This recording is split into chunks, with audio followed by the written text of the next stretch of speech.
skip 1, 2, 3, and 4, and you go right to the vice grip drawer for all you lip dick motherfuckers out there, lizard. For like 6, 7 months, you know, and then I fucking decided to do it. Take the torches out. Cut the fucking manifold right out of there.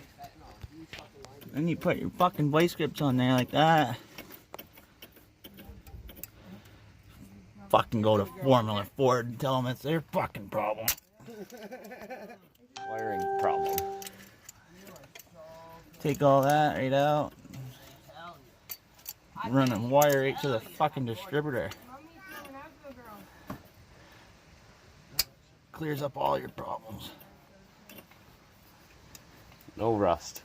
No rust. Just dust.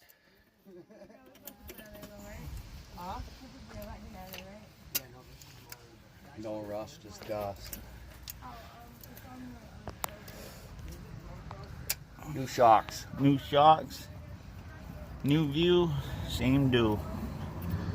See the vice grips? Give it a little wiggle. You gotta put your name on there if you want it to work for you. Oh.